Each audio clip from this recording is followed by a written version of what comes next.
Hi guys, welcome back to another episode of Unfollowing Mum. Today I have a guest with me who I'm really excited to chat to. It's going to be a little bit of a mixture today from talking from a professional standpoint of view, but also talking about our lived experiences. And I would like to introduce you to Katie Pratley. Hi, Hi, how are you? I'm all right. I'm all right. Thank you. Thank you for having me on. No, thank you for coming on. Could you tell listeners a little bit about yourself? Yeah, so I am a parent and youth coach, and I work with parents who want to improve their relationship with their kids, usually tweens and teens, and create calmer homes and more connection. And through that, create confident, high self-esteem kids. And before that, I was a secondary school teacher for 20 years. And what took me away from education and moving into coaching was when I became a mother myself 6 years ago, my own parental history came to a head in a way which I knew I carried a lot of trauma. And I was always, from a very, very young age, very conscious of the even hereditary patterns of parenting and trauma in my family. But it wasn't until I was pregnant that I had this abject panic about being a parent. And then once I had my son, the world just turned on its axis. And it was like I could see clearly all the ways that my own parenting had affected who I was. And I had this drive to uncover and unearth and unpick and heal as best I can. All of that trauma so that I wasn't taking that forward into my own parenting, and repeating the kind of parenting that I had. So I went through this process of therapy, and part of that was starting to train as a counselor and then a coach. And all of that then took me down this pathway of coaching that narrowed and narrowed until I found myself wanting to work with parents and help them as well. And what I find with the parents that I work with is that whether they are conscious of it, whether it's explicit, like my own history, maternal history, or not, that so many of us have these experiences of our own parenting, our own childhood, which are coming into our own parenting in really unhelpful ways. So I think what you do when I found you, and you're the first person that I found who speaks about this, is so much of what you say and your guests, they resonate with me. But I just think it's such an important topic for people to talk about as well, so they don't feel so alone. And also to get people thinking who aren't conscious of the patterns of parenting which they're bringing forth into their own parenting, and actually starting to question it and think, oh, is that how I want to parent? Is that right?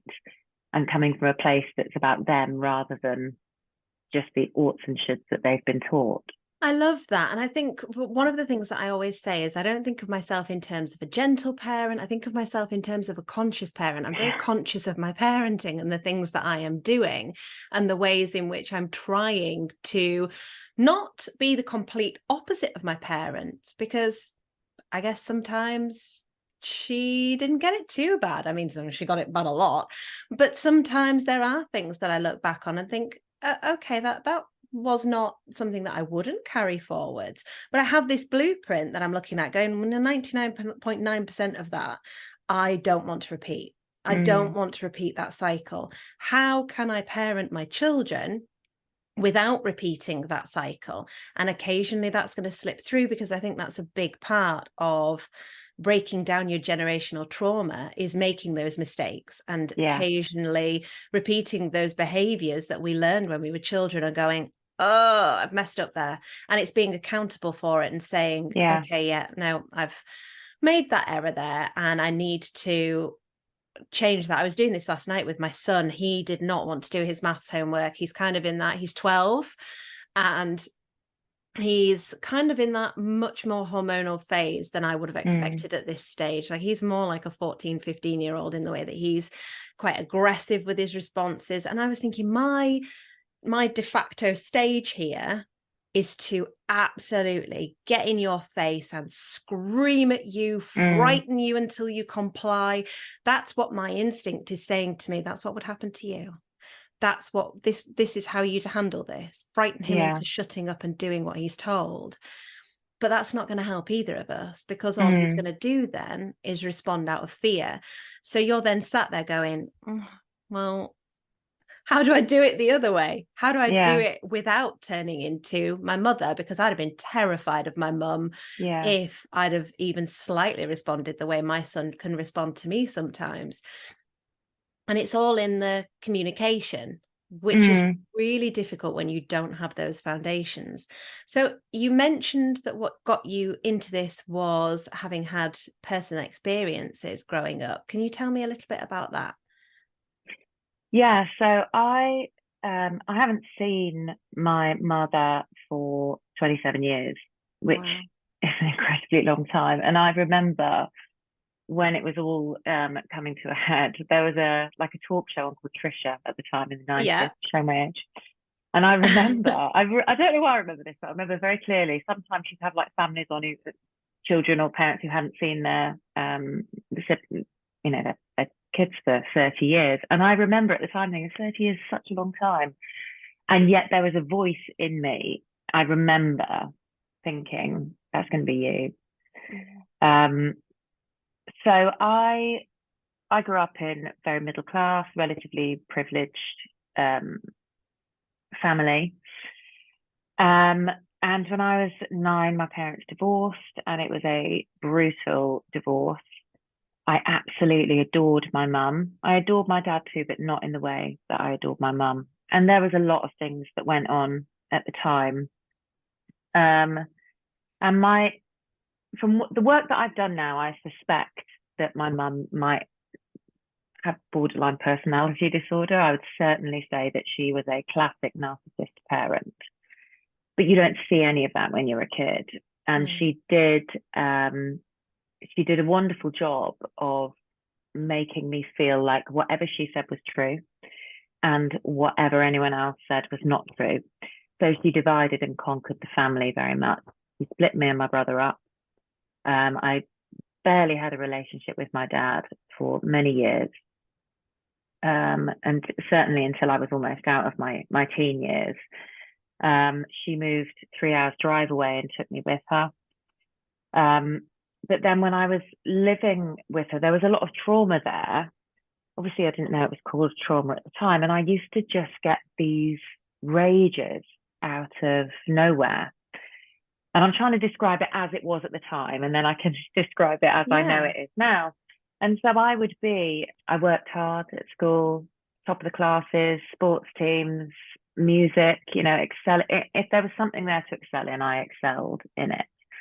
I was well behaved, I was well liked, but behind closed doors, I would get these rages of anger. And my mum's way of dealing with it was with shame and guilt and what a horrible person I was. And even when I was very young, I used to feel very frustrated because although her marriage had broken down, she was a teacher at my school, and she had had a very public affair with one of the other teachers. All the kids knew about it before she left my dad. But she denied, and then made up what I now believe was made up, because I've never, ever seen any evidence of it. But I truly believed at the time that my dad was very violent, which is why I sort of didn't speak to my dad for ages. Mm. And then within a few months of leaving, she then announced she was in a relationship with this man. And so he would be coming around the house. And I used to play along, and then after a few hours, I would just get very, very volatile and angry and was shamed for it. Now I understand now as an adult that was because I was suppressing all of these emotions, and because she couldn't acknowledge that she'd had this affair or that there was truth in it and that I wasn't lying when I said to her, "I think you're having an affair." Bearing in mind I was 9, um, it was very confusing and very frustrating. So that was coming out as what society would see, or outsiders would see, as bad behavior. So then it was very easy to be labeled as bad behavior. And that was kind of our relationship. I mean, I could talk about this for hours. I was bounced around between schools, sent away to London to go and live with other families at sort of quite privileged schools up there. And by the time I was 14, I came back. The relationship absolutely fell apart then. It's 6 months after that, I was taken into care, and then stayed in care till I was 16. I was only 5 miles down the road. She never picked up the phone once. And I remember I worked in a shop, and someone from her school came in to buy a paper, and they saw me and they said, "Do you realize how much you've upset your mum? Your mum was devastated when you went." And I said to this woman, I said, I think she must have said something like she'd love to, she was devastated, she didn't want you to go. And I said, "You do know that she changed the locks within 12 hours of me going?" And I could tell by the look on this woman's face that she didn't know that, because she dropped the subject and left. And I thought, then this is, again, I would have been painted a certain way. I would have been painted as an awful person. And there was so much emotional abuse in there. And by this time, it had tilted into low-level physical abuse as well, hitting, slapping. I would wake in the middle of the night and she'd be dragging me out of bed because I would have done something which hadn't lived up to her standards, or she'd have got herself wound up in the night thinking about things she was angry about. But none of that was ever shown to anyone. All she would say is the things that I'd said in retaliation. And again, now I know teenagers. I've worked with teenagers for 20 years. I know them as a therapist. Teenagers say really shitty things to you sometimes, and teenagers get in angry moods. And even if you take away all the stuff I was reacting to, I don't think I was that bad a teenager. I smoked a cigarette. There was the odd time I went out and got drunk, but I didn't do anything really bad, not to warrant this. And I did go back when I was 16. I contacted her when I was in foster care, and we sort of tried to forge this relationship. But within a few months, I was out again. And so I got a flat. It was sort of a very, very dodgy room at a dodgy end of town, living next to a dodgy man. And I got myself through my A-levels. And again, she was just down the road. She never had any contact with me, not really. And then that's when I started to come off the rails, really, and got myself involved with some dodgy people and really went off the rails. And I stopped going to college. And that was the last time that we did speak for many years. She rang me very angry about not going into school. She'd heard that I wasn't going into school.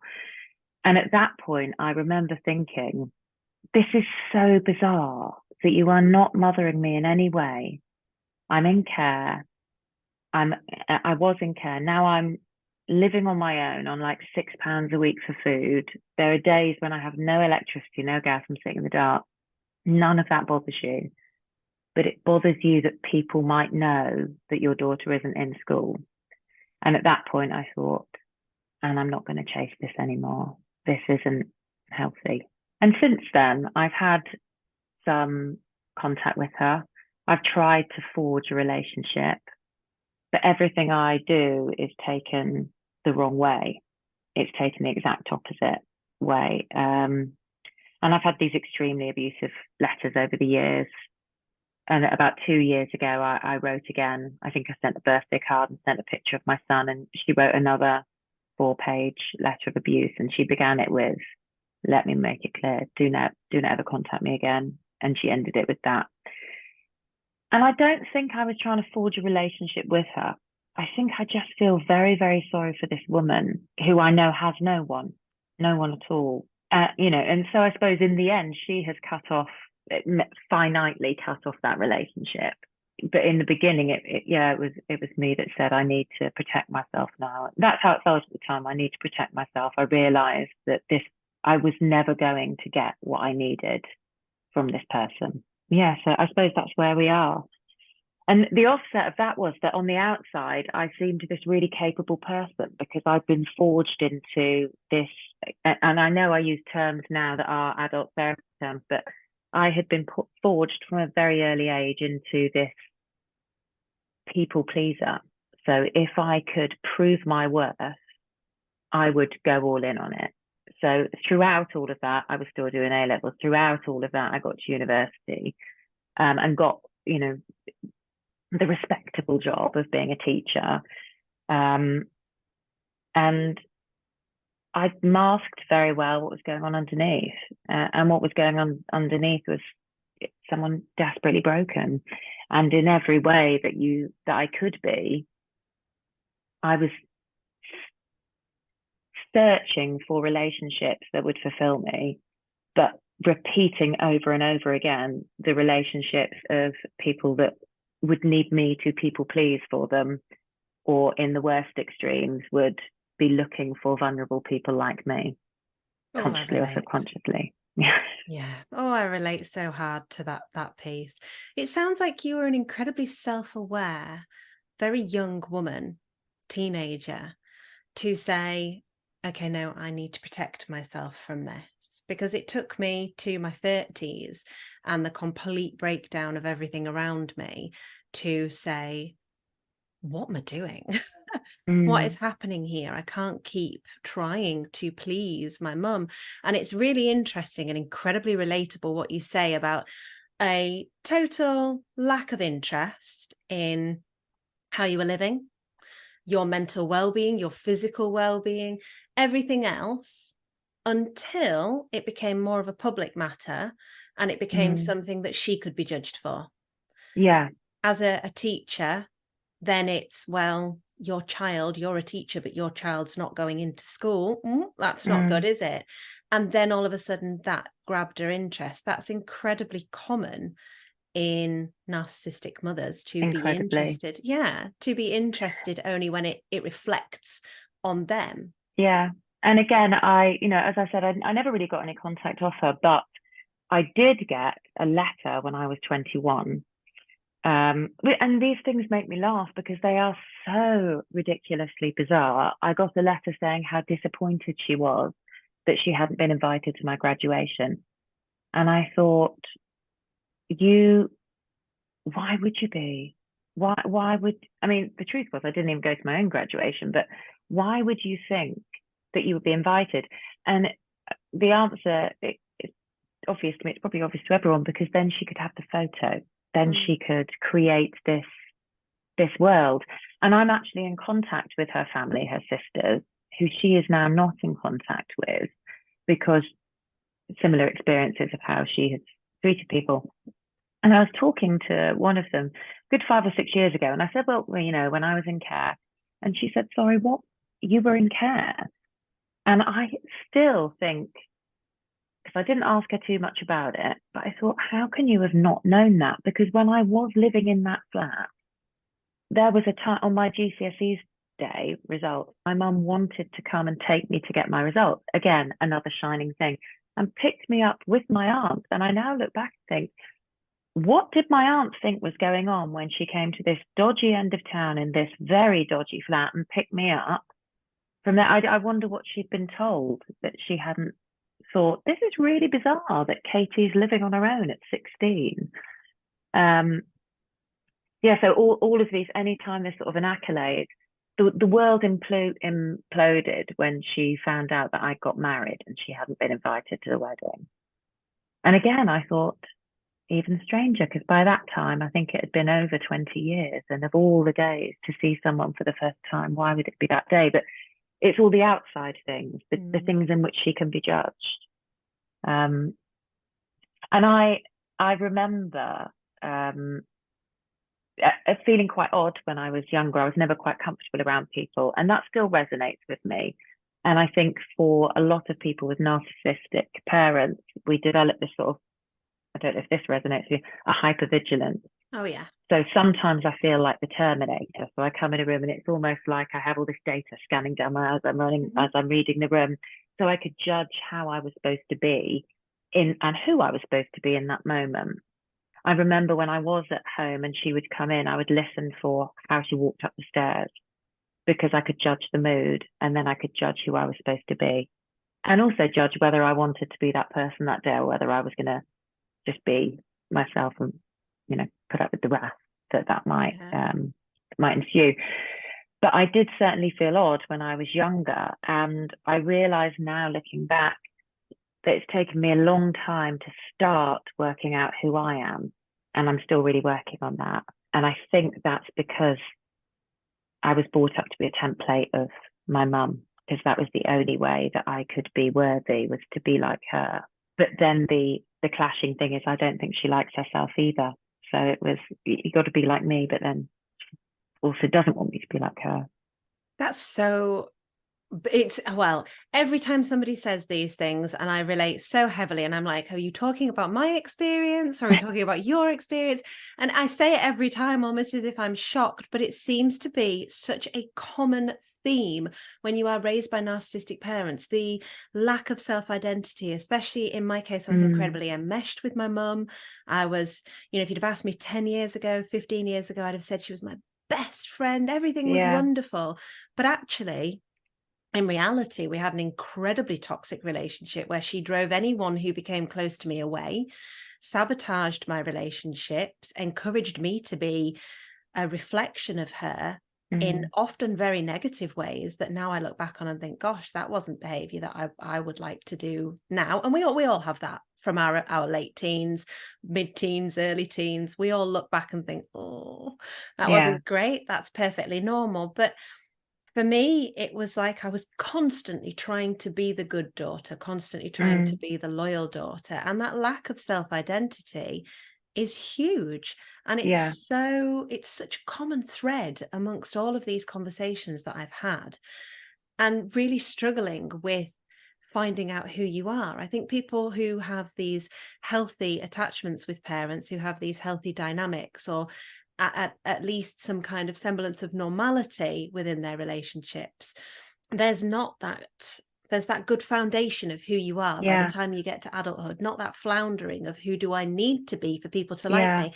And I saw a great interview the other day, and I can't for the life of me remember what it was on. It was a clip that I caught on Instagram, and it said that the opposite of belonging is actually fitting in.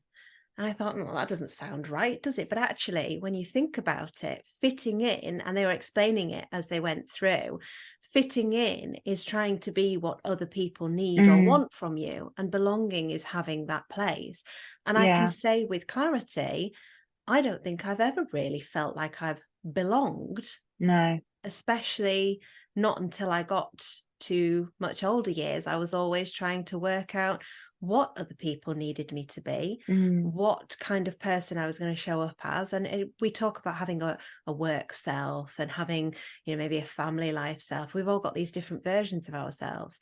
But the majority of us, when we have those foundations, can say, okay, yeah, well, these are all just slightly tweaked versions of me to Yeah. perhaps be more professional, to perhaps be more fun here, or perhaps be a bit sillier with my kids. Whereas for me, it can be a complete personality shift Yeah.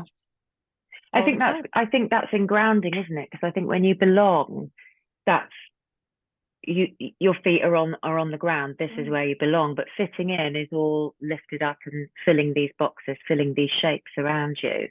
And I do remember when I was 14, 15, I had this sense, and I remember using these words at the time, that I was just floating.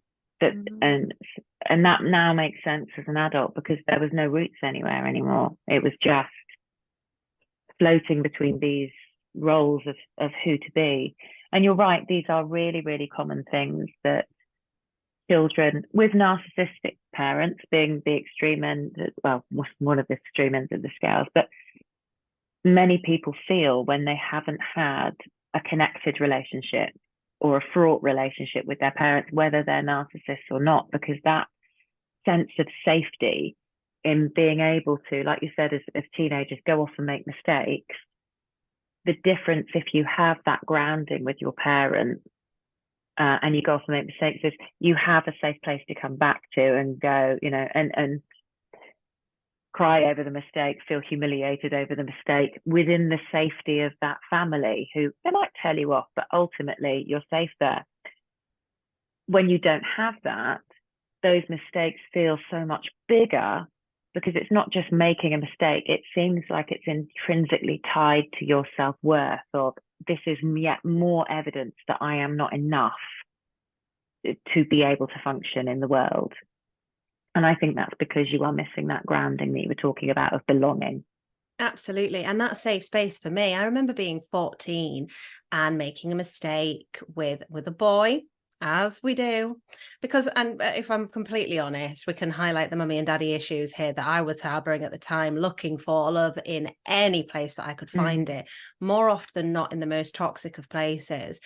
And I just remember thinking that this boy absolutely adored me and having my little heart crushed at 14, and there being so much shame mm, piled onto me from my mother, as opposed to support, love, empathy, yeah, kindness, care, all of the things that I now look at my kids and I'm like, do you know what? Teenagers, they do some dumb stuff because they're learning. yeah, That's actually how we learn. We go out, we try things, we make mistakes with them, and that's yeah, okay. That's perfectly normal. We're not going to get it right all at once. We're human.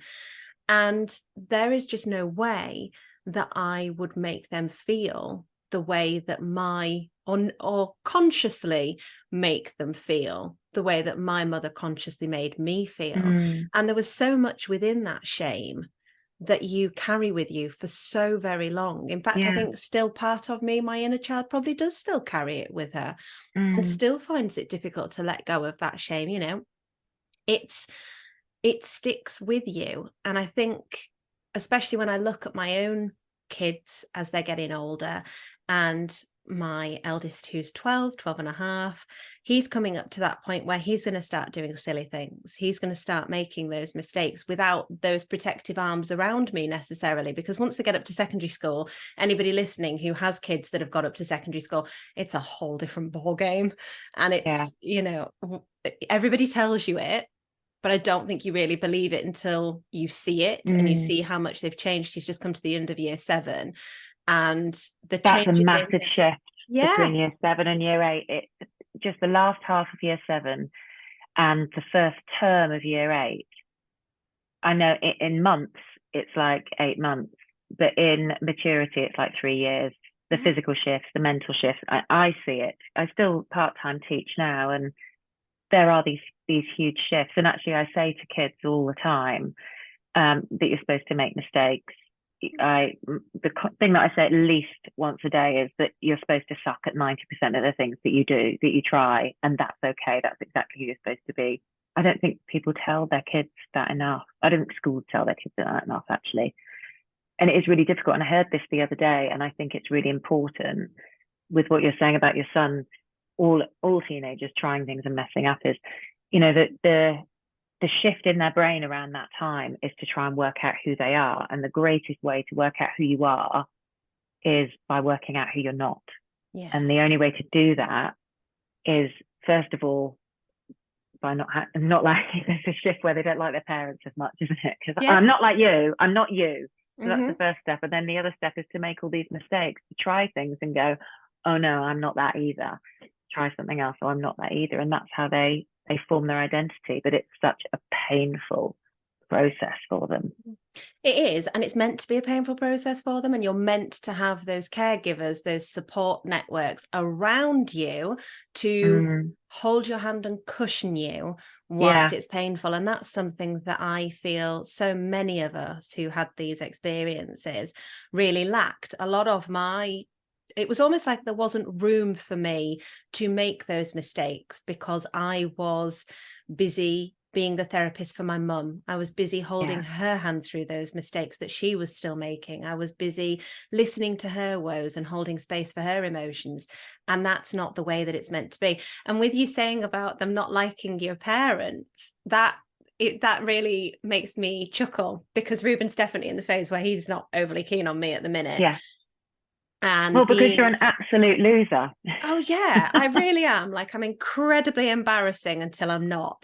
And I'm incredibly annoying when I'm asking him to do Yeah, homework and things. But one thing that I have noticed, and there's a big difference in the way that I choose to parent and the way that my partner chooses to parent. He is much more authoritarian. He will shout, he will tell, he will say, you just get on with it because I say you get on with it. Whereas I'll try and open a dialogue, and we do parent differently.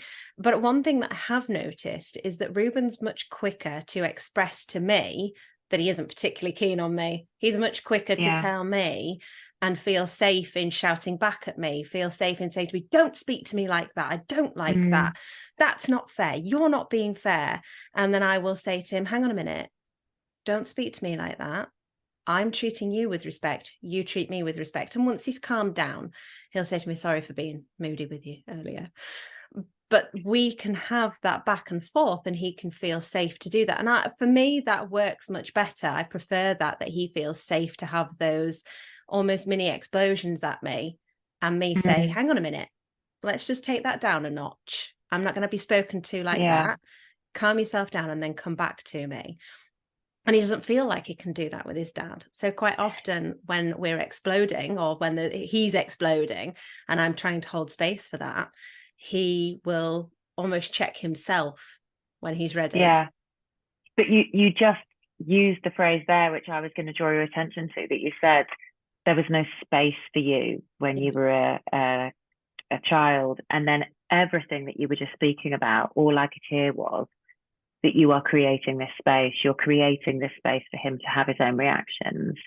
And then from that creates this, in my opinion, stronger relationship. And I think if we want our kids to be fully fleshed out adults who have a high, strong sense of self, of who they are, and from that self-esteem and from that confidence, I think that comes from the parental relationship.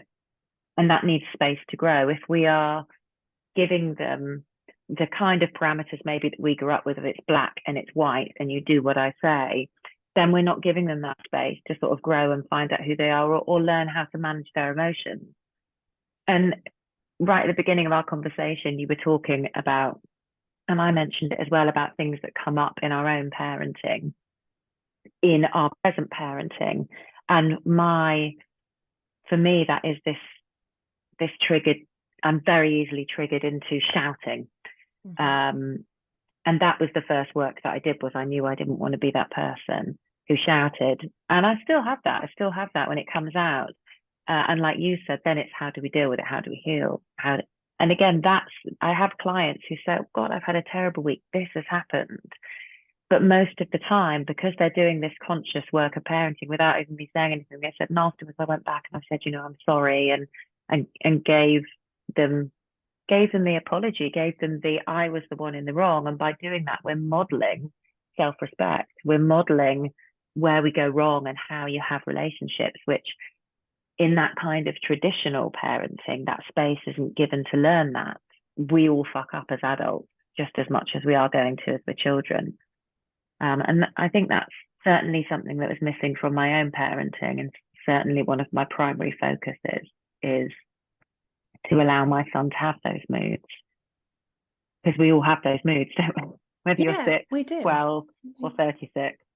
Yeah, you do. And sometimes you just wake up on the wrong side of the bed, or you've not slept very well, or you're just annoyed by something, anything. We all snap. I get a lot on social media of people saying, oh, so I guess you're the perfect parent, when I talk about my mum and my experiences with her and her behaviors. And this is where I think there is a real stigma around this toxic parent dynamic and this dysfunctional dynamic, is people think that you're expecting perfection. And you're not, because that's impossible. Nobody is a perfect parent. Nobody's ever going to be a perfect parent. And if you're looking to be, then stop it, because it's just not going to happen. You're going to put so much pressure on yourself. You're masking something else. Exactly. If you're going to be the person that's never going to be stressed, touchy, shouty, tired, that's just masking in a whole different way. That's people pleasing for your kid.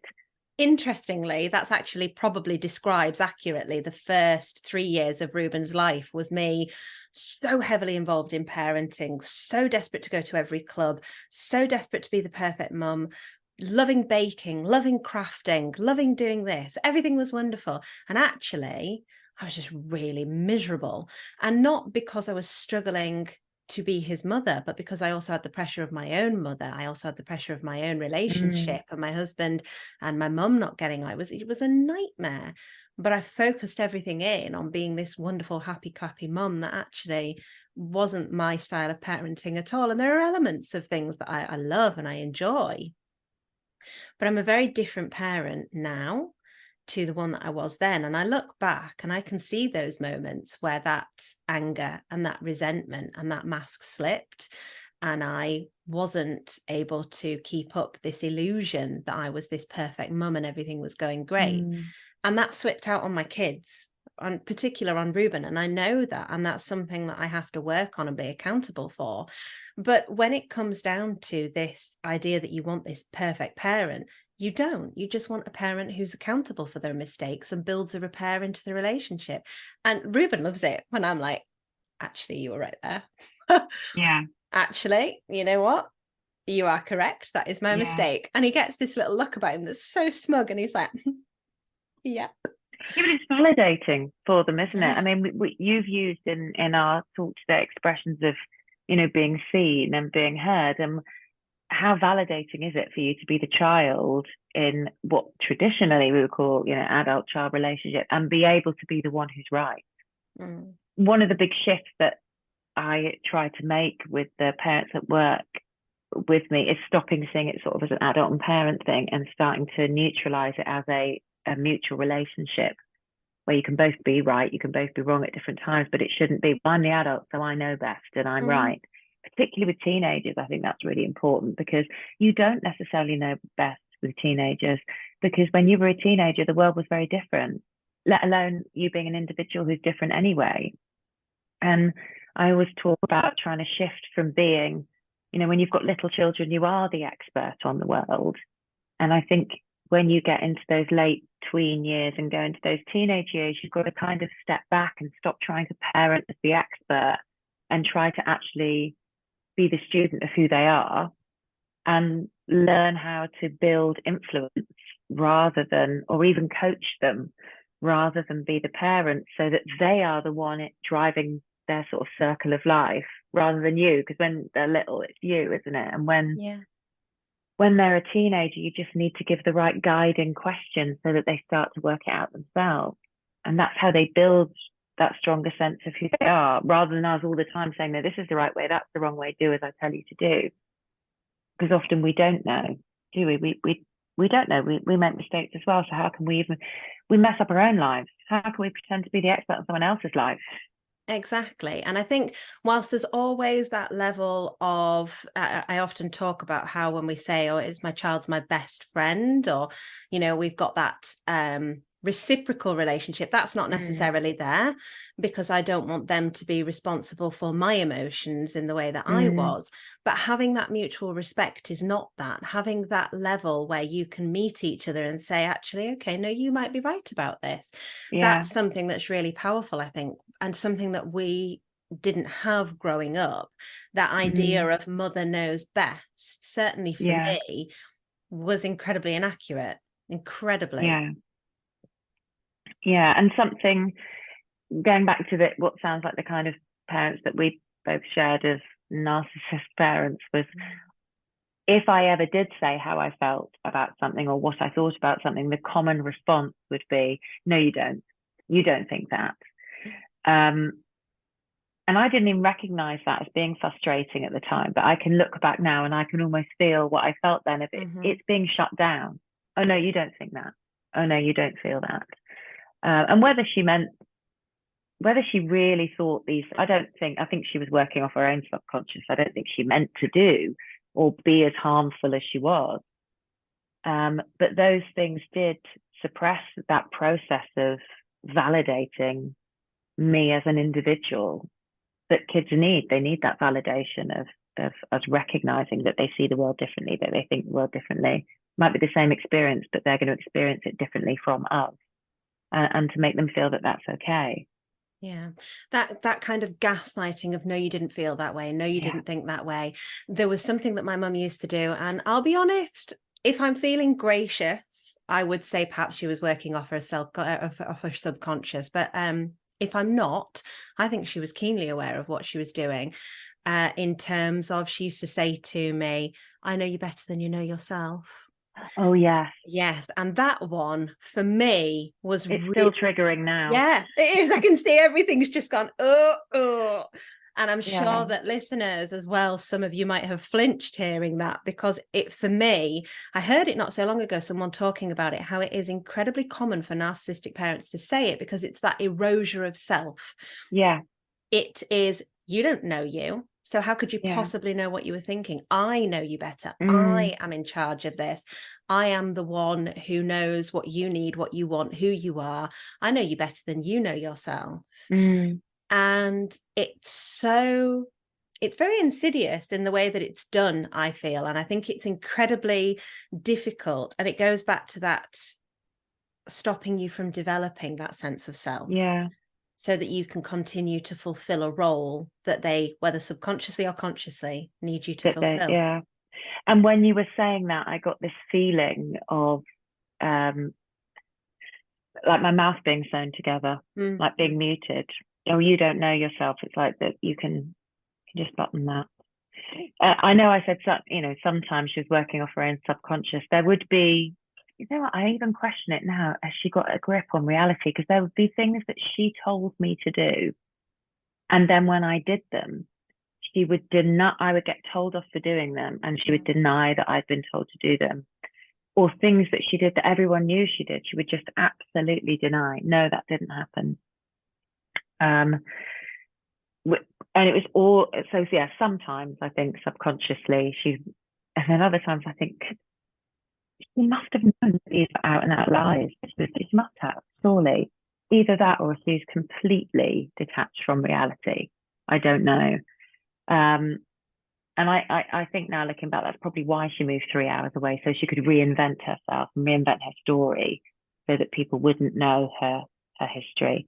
And I did used to get, when we first moved to that place, I did used to get into a lot of trouble if I ever let slip anything and she found out. She would be very angry that I told people stuff. In fact, I remember my friend coming round after school one day, and I was upstairs and I thought, where's my friend gone? She went to the toilet. I went downstairs and my mum had her in the living room telling her life story to my friend, but her version of my life story. And I remember again just thinking, that was the beginnings of me thinking, this isn't right. This just isn't, this is weird. No, I don't go to other people's parents' house and they sit me down and tell me their intricate sob stories. It's just actually, I did go to one friend's house and her mum did do that. And do you know what I thought? And I was 14, I thought, didn't use this term at the time. Now we would call it a red flag. And I remember at the time thinking, this is a very weird situation. Why would you be telling me this? Why would you be telling me these stories? Why are you putting this story on my back? Yeah. Yeah. And that's the kind of thing that my mum would do. She would put this sob story on someone else's back so that she could gather her supporters against me. It's very odd, isn't it? And it's that insertion into your life as well. I know for us, my mum lived with us for a number of years before we built her an annex on our property and then had to ask her to leave. And when she was living with us, eventually it got to the point where friends would say, we're not going to come round, because she would come and sit with us all as opposed to go and do her own thing. Yeah. But she would come and join in conversations, or she would say something that she'd overheard in a conversation asking about a personal issue that they'd been talking to me about, or she'd be incredibly rude to friends that came round. And I remember one of my friends' mums had passed away and she took it really hard. Her mum was both her closest person. They had a wonderful relationship that was very close, but also her carer. And her mum passed away quite suddenly after a short battle with illness. And after about a year and a half, my friend was sat talking to me at the kitchen counter, and she was saying, how difficult she was finding things still, how she was really struggling with the grief, how much her child was struggling with the grief of losing grandma. And my mum had turned to her and said, wasn't that about a year ago? Don't you think you need to start moving on now? And my jaw dropped, And I, at the time, I'd said to her, Mum, that's incredibly inappropriate. My friend had just said, don't worry about it, because my friend was so used to little flippant comments when I perhaps hadn't been there. And there were so many occasions, when she'd stopped a friend who I'd not long had a baby, and she'd stopped a friend and said, well, you haven't been calling her to check up on her, have you, in front of me? She's been very upset that you're not bothering. Well, that was one of the last times we spoke. She didn't call me again because she was getting a telling off when coming around, and all these little ways in which she needed to insert herself into relationships. Be it in a let's just sit down and be one of the group way, or be it as positioning herself as some kind of defender or attacker, depending on what mood she was in. And it was really weird. And this was when we were in 20s at this point, So the enmeshment ran really deep to not have cut ties with that sooner. And now looking back, I can see it. But before, I always just thought, oh, well, she just likes to be involved. Well, because it was your norm, though, wasn't it? It's all you'd was. ever known. And then when you remove yourself from it, I mean, I'm sure it's different for everyone, but I think the experiences that I've known, it takes a long time before you start your norm shifts, and then you look back and go, oh, actually, now I can see all of this stuff that is normal, that in this new space I'm living in, that's not normal. Yeah. And it takes coming away, setting your boundaries, be that setting boundaries where you have lower contact and you're just saying, hey, you know what, actually, I'm not going to tolerate that. Or be that, especially for myself, it required a complete shutdown of the relationship, and I'm not going to have any contact with you, to really step out of it. And the more that you work on these things, and the more that you look at your past experiences, the more you start to remember. And that can be really triggering as well. That could be really difficult, to start to remember these things and think, God, that wasn't acceptable. Oh, God, well, that happened as well. And so much of my childhood that I had really forgotten and completely blocked out has started to come back now.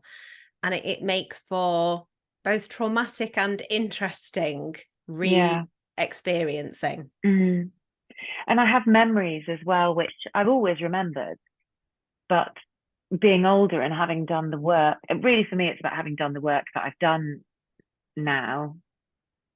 I've got the same memories, but see them from a different perspective.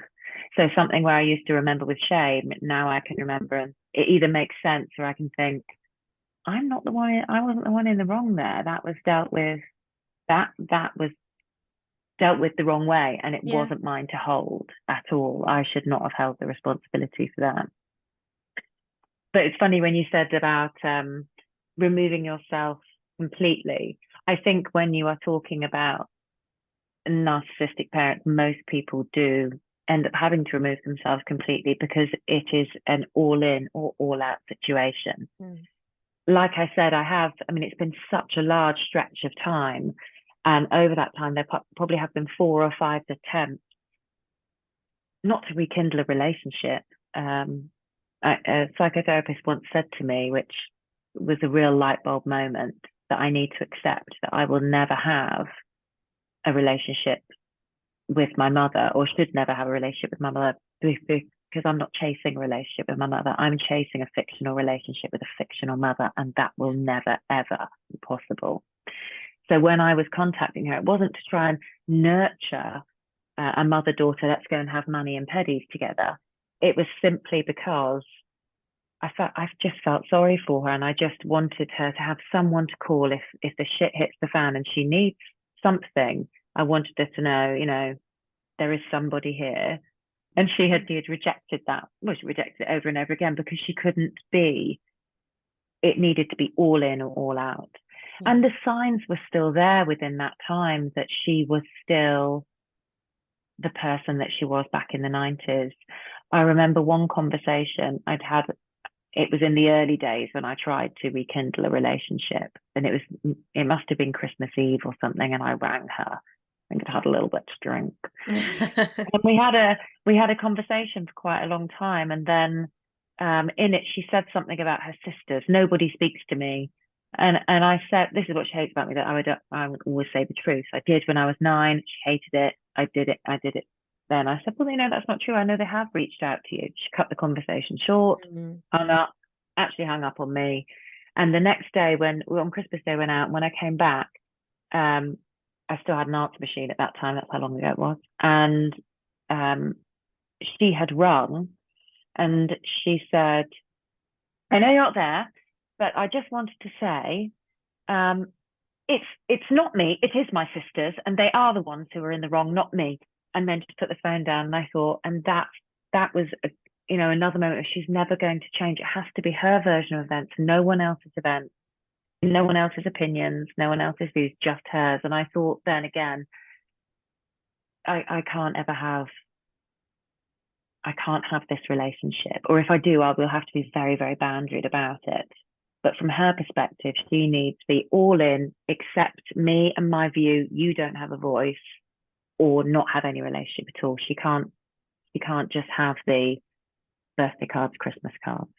When I work with clients who are talking about, coaching through their experiences with toxic parents and moving forwards, perhaps trying to set boundaries, without fail, the vast majority of people who I work with, who I speak to, will say to me, I have been trying to set boundaries for the past year, 2 years, 5 years, 10 years, whatever it might be. Every single time we have a grace period of kind of almost like love bombing. Or it is love bombing. It is. Yeah, it is. Bombing, it is yeah. love bombing of this grace period where they'll respect my boundaries, and I think to myself, okay, yes, right, maybe now things are going to be different, and then bam, straight back to maybe there's a family drama that happens, maybe there's something else that happens, and it's straight back into that centering of self, that I'm right, you're wrong, that crossing of boundaries. And inevitably what ends up happening is I help them work through going no contact. Yeah. How they want that to look, as opposed to how they want boundaries to look. And they set that ultimate boundary of, I'm not going to let you be in my life. And that's the thing that's really sad. The majority of people that I speak to who are in these situations with toxic parents, be they a narcissist or whatever it might be, who simply cannot, no matter what it's going to cost them in the end, respect that boundary, they end up going for no contact because they just can't have a relationship with someone who can't give them the respect and the kindness and the empathy and the compassion that they need, which is what we need to have a mutual relationship. And it's really sad, but it is something that I think the majority of us who have been in that situation do have to reconcile at some point. And you come full circle with it. You get to a point where you're like, okay, this is really sad. And I can feel complete compassion for myself. I can feel a real empathy with that inner child who desperately wants that relationship that looks this way. But knowing what I know about this and how I want this to look, knowing the reality of the situation, no contact's the only way. Yeah. And that's a grief. I think that's a grief. And I do still feel this. And, you mentioned the inner child earlier, and I do still have that a thought regularly comes into my mind of, I just want my mum to love me.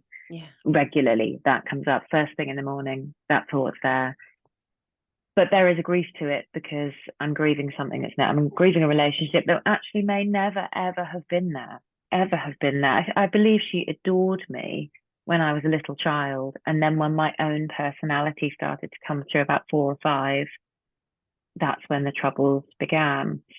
And one of the things which has really crept into my mind recently is, she's 72 now, and at some point in the next 5 to 20 years, that ability to, or the not ability, that possibility of there being a moment when we see each other again is not going to be there.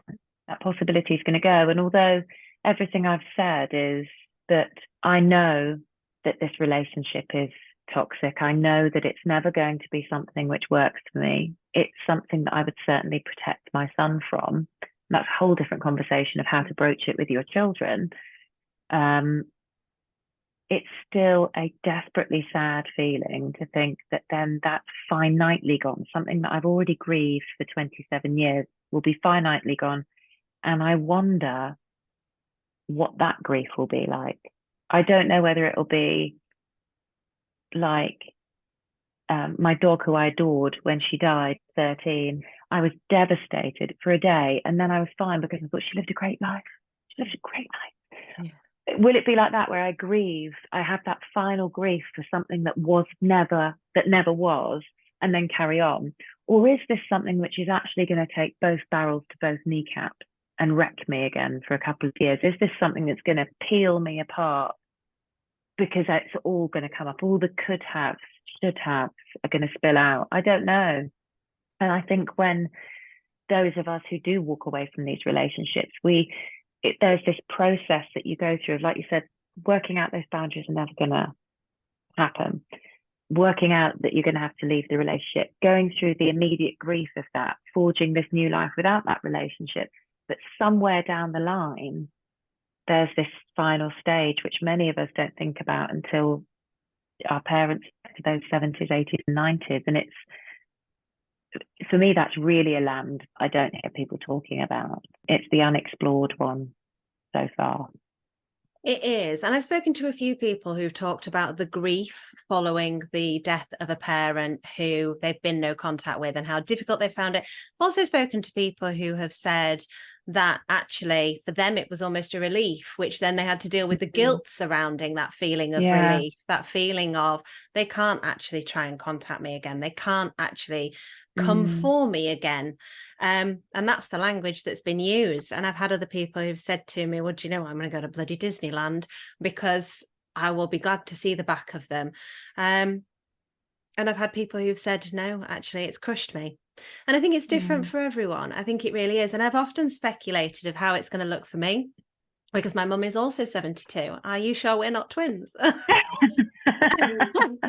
And she's had ill health for a long time. I saw her through a lot of it, saw her through hip operations and all sorts, and did my best to be the best that I could for her, which of course was never enough. And I often have said, I don't think if she were to contact me and say, I'm on my deathbed and I want you to come, I don't think I would come, but I can't swear to it. Because until you're in that moment, until these things do happen, we can speculate and we can say, this is how we think we'll feel.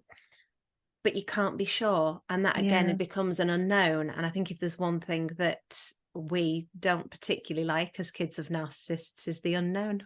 Yeah. Oh, God, control. Yeah. Because we always have to deal with it. Yeah. And someone said that, a therapist said that to me once when I said, I'm such a control freak. And I even to the point that I need everything clean and tidy in my house so that before I can feel like I can relax. And I remember her saying, it's not surprising that you like control, because everything you have described is all the formative years of your life. You had no control whatsoever. Some days, well, not some days, there were a number of weeks when I didn't even know where I was, I was on the homeless register. I didn't know where I was going to be. So there was no control over anything. So it's not surprising that I'm needing control now. And again, it's those things that when someone says it to you, that cliche of a light bulb moment and going, oh yeah, that's so reassuring. The power of being seen and heard. That's so reassuring that someone validates it and goes, no, it's okay that you like things clean and tidy. I can see why. Yeah. It is. Validation's really powerful, and I think that was my main driver for wanting to create this podcast, was to validate how people feel and to say you're not alone in these experiences. And I think it is one of the most powerful things. I mean, God, we'd all be in such different situations if we had parents who would respect and validate us. Yeah, absolutely. Yeah. And I think coming from it from a different angle of why sometimes people have said, oh, why do you work with parents? And I don't want anyone to have a relationship with their parent or their child like I had. But really, it's because after all these years working with teenagers as a teacher, what I really want is for kids to feel validated themselves. And I think the best way to do that is to work with parents so that they can see, firstly, that that's their primary job, is to make their kids feel seen and heard as they are, not how we want them to be, but as they are. And then to help them know how to do that, because many of us just don't have those tools. They weren't modeled for us. And I don't think society actually is set up or has been in the past for us to think about, particularly tweens and teens, needing to be seen and heard as they are. Everything is set up that tweens and teens should be something else than what's naturally coming out. You know, they're losing their temper, be something else. They need to hit these markers in the curriculum to be deemed as worthy or doing, you know, being successful, rather than us working out who they are and helping them see that they're successful just the way they are. Oh, absolutely. And Another I love tangent. that. No, and I love that, because there is real power in seeing who you are and accepting that we're all different, and that our learning and our growing, even now, is not linear and it doesn't look one way. And that's absolutely fine. Yeah. Katie, you have been such a great guest. Thank you so much Thanks for having me on on. the podcast. No, thank you so much for coming on. Can you let people know where they can find you if they'd like to get in touch or if they'd like to follow your work? Absolutely. So I run the Happy Wellbeing Club. So that's my website.co.uk. I'm on TikTok, Instagram and Facebook under that. And I also have a Facebook group, Calm Connected Parent Club. Amazing. So please do come and follow, or if you want to reach out, please do so, and we can chat. Amazing. Thank you so much. And guys, thank you so much for listening. And I will speak to you next week. Bye.